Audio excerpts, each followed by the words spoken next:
Florida week in November. Doesn't really feel right, but it is the reality of the world we live in 2025. With Ramon Foster, I'm Will Bowling, joined by Austin Price.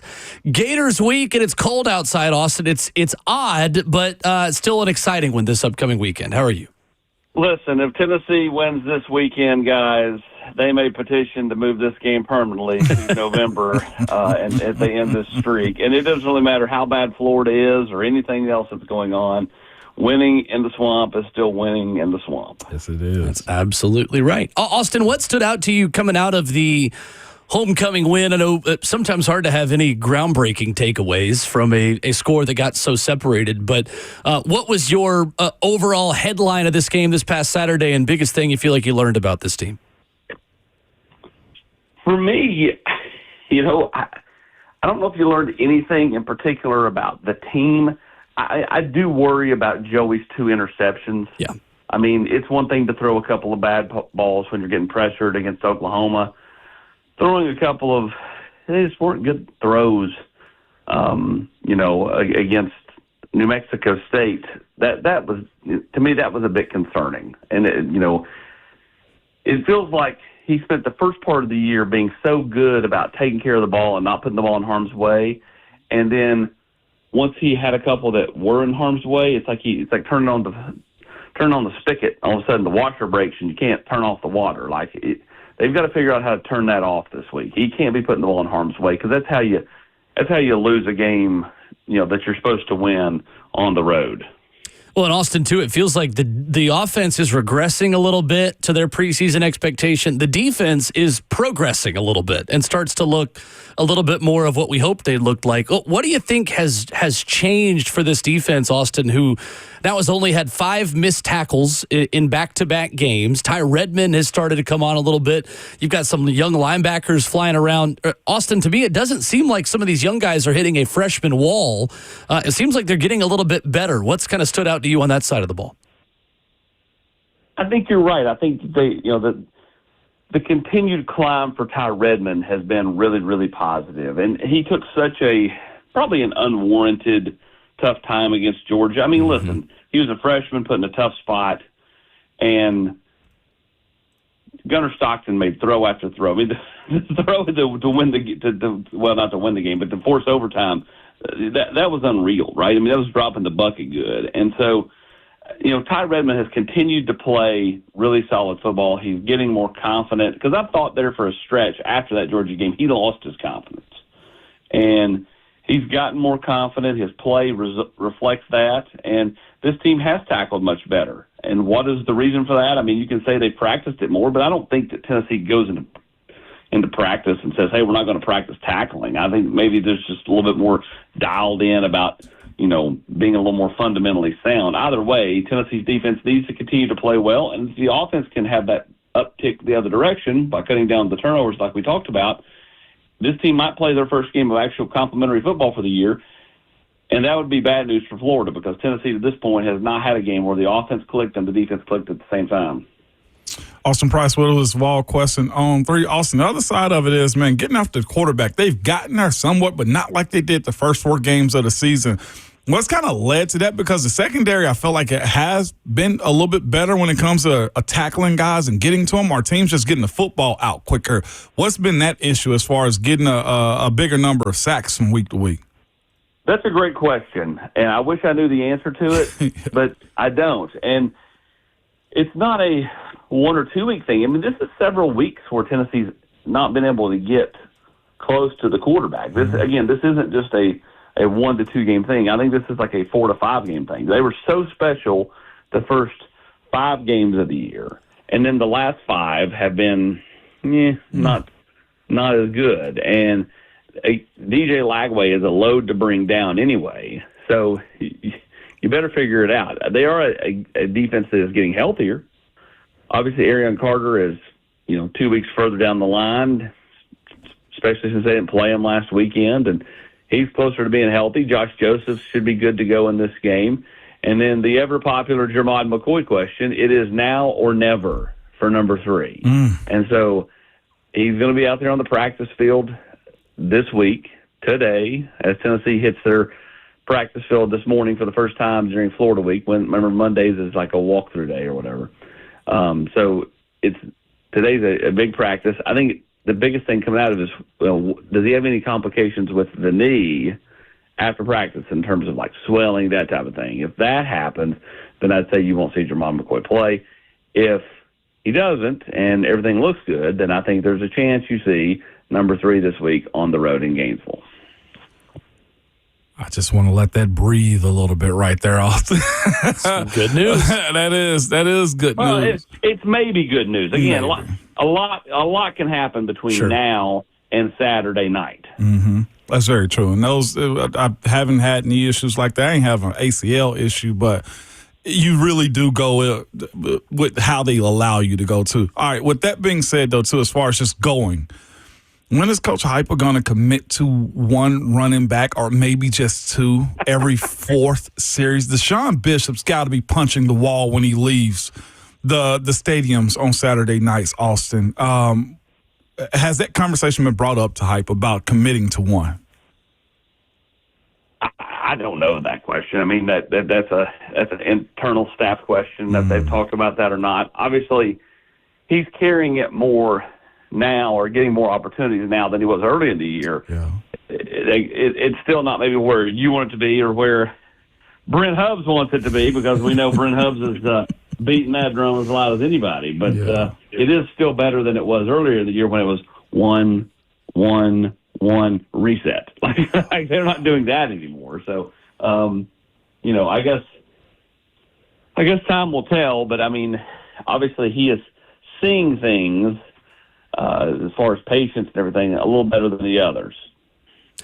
Austin, I'm very excited today to have a milestone in our interviews with you in our show on November the 18th at 8:32 a.m. Central. The last time I'm ever going to ask you about Bru Carter, Austin.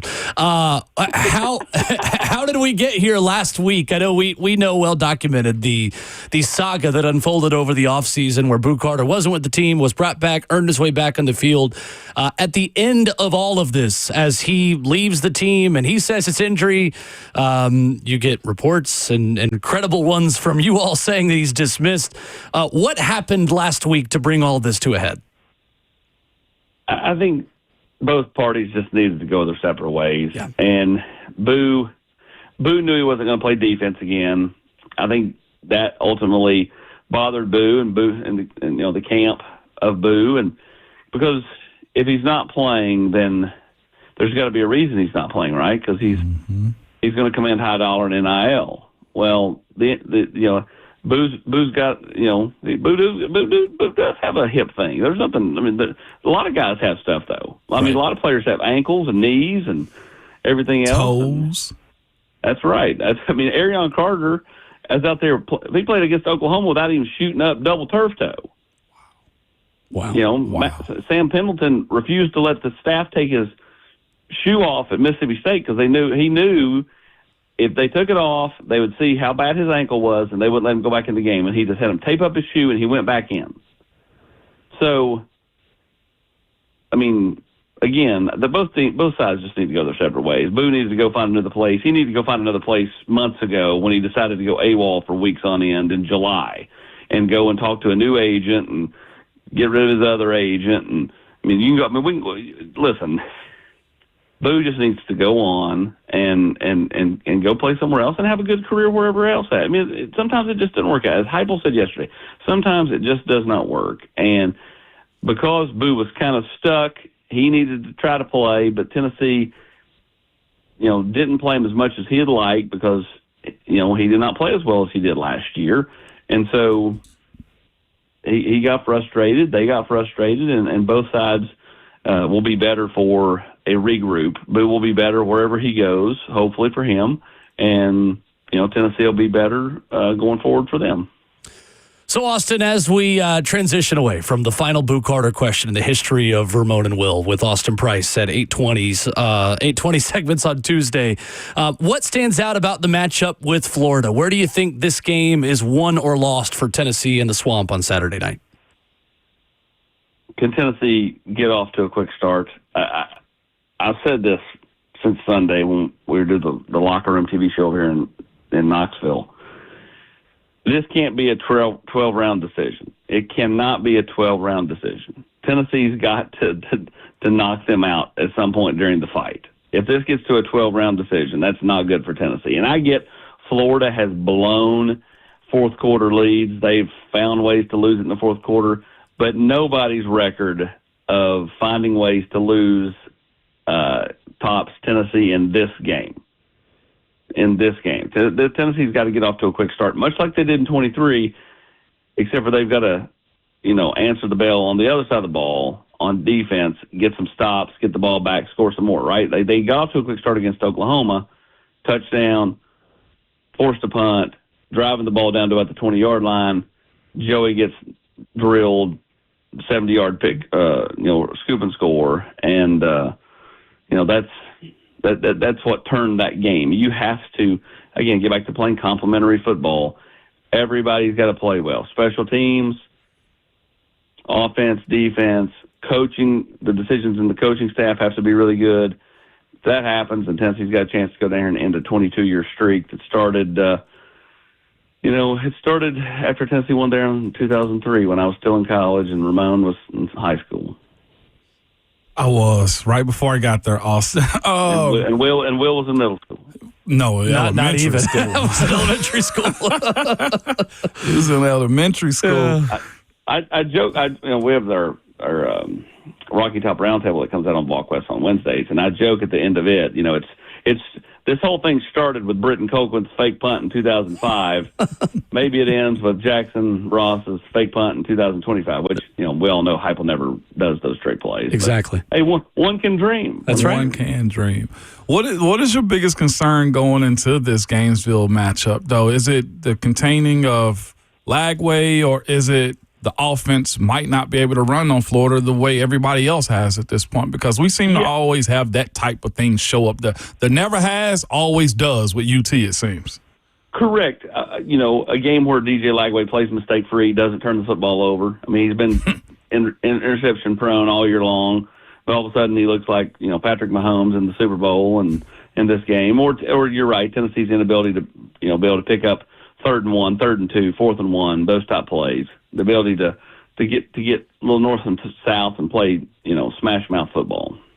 There was somebody playing smash mouth football. Two guys that I felt like stood out big time this past weekend, man. David Hobbs and Jaden Perlotti. This is the potential you saw in them as recruits, Austin?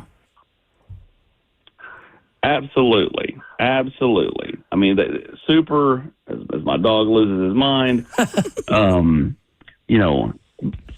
they are really, really athletic, and that goes a long, long way to, being able to find the field early. You can erase mistakes with your athleticism, and you can also make enough plays that when you have those mistakes, it doesn't affect you as much. Because, again, the worst thing that can happen is you put yourself in a position to where you've got players out there that know where to be, but they physically can't get the job done.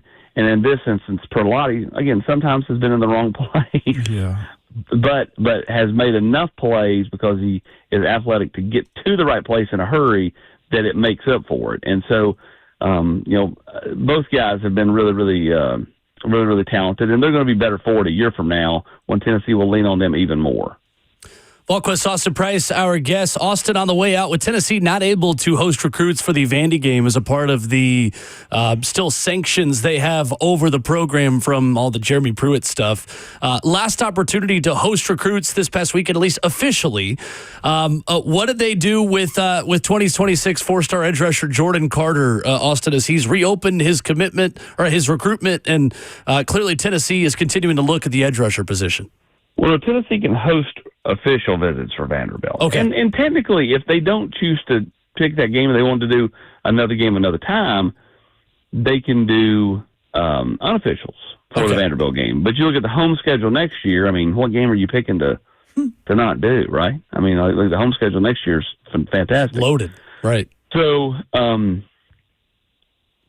Jordan Carter, one that continues to trend a certain way for Tennessee, but by no means is done Auburn, even though they don't have a head coach, is heavily in play here. I don't really understand that. I'm not sure who's going to go to a place that doesn't have a head coach. I think that's a bit of posturing from the family. Where's Georgia Tech at? They've been more willing to go big on NIL for in-state kids to keep some really good in-state kids in the state of Georgia, like Josh Petty a year ago. Mm-hmm. So that's where that one's at as we head towards mid-November. He's got visits to both Auburn and Georgia Tech coming up. And then also we weren't able to, I don't think we got to this last week, but Legend Bay flipping to Ohio State. How big of a loss is that for Tennessee, who, yes, Austin, is pretty set at the wide receiver position in this class and already kind of on the roster as these guys have played so well this year, but also would have brought a level of speed that you would have loved to have in the slot? Absolutely. Absolutely. I mean, listen, Tennessee's going to continue to recruit Legend Bay until he signs, right? And that's what you should do, especially when you've had a kid committed for so long. You've got a good relationship with him, and your relationships are longer than the current school he's committed to's relationship. So you continue to swing there, see what happens. Other than that, we'll see what they like to do. Tennessee doesn't have to get another receiver to be okay there. I mean, they've got quite a bit coming back, and they like their young kids coming in. And Travis Smith and Rodarius Jackson will get more run a year from now. So. We'll see what they'll like to do, but they'll continue to swing on Legend Bay till the end and then see what happens. He is Austin Price of VolQuest's On 3, joining us Tuesdays at 8:20 here on the show as Tennessee heads to the Swamp for a night game against the Gators this weekend. Thank you, Austin. Appreciate you. Thanks, Austin. Appreciate it, guys. Thank you. Yes, sir. Austin Price with us here for his weekly visit this morning. All right, Cole Kublik has put out the 4 most likely SEC championship games in football in terms of percentage. We are in for a wild ride.